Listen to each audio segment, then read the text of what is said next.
கொடுத்தார். 2ஆம் கிளாஸ்ல முதல்ல எங்க ஸ்கூல்ல ஒரு பேச்சு போட்டிக்கு என்ன அனுப்பிச்சாங்க. அந்த பேச்சு போட்டியில எனக்கு ஆறுதல் பரிசு கொடுத்தாங்க. எனக்கு ரொம்ப மகிழ்ச்சி. நான் எதிர்பார்க்கவே இல்லை. வீட்டுக்கு கூட்டிட்டு போறதுக்கு அப்பா வந்திருக்காரு. ஸ்கூல்ல இருந்து என்னை சைக்கிள்ல உட்காந்து வச்சு மிதிச்சுட்டு போறாரு.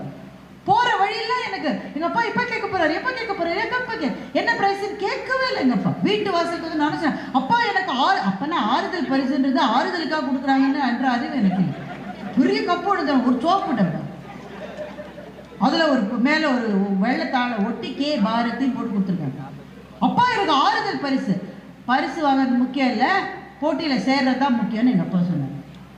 எங்க அப்பா மாத்திரம் நீ எதுக்காக ஃபர்ஸ்ட் பிரைஸ் வாங்கல, ஆறுதல் பரிசு தான் உனக்கு, இனிமே ஃபர்ஸ்ட் பிரைஸ் வாங்காம வந்தா தொலைச்சிருவேன் எங்க அப்பா சொல்லியிருந்தார். நான் இன்றைக்கு பேச்சாளராக ஆகியிருக்கவே முடியும். பேசுவதனுடைய ருசியை தெரிந்து கொள்ள வேண்டும் என்றால் பரிசு கிடைக்க வேண்டும் என்ற பிரஷர் எடுத்துக்க கூடாது.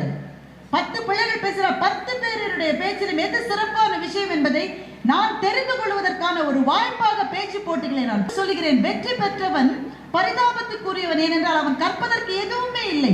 தோல்வியுற்றவன் தான் நாம் பாராட்ட வேண்டியவன், ஏனென்றால் அவன் கற்பதற்கு ஏதோ ஒன்று இருக்கிறது என்பதை அவன் கண்டுகொண்டு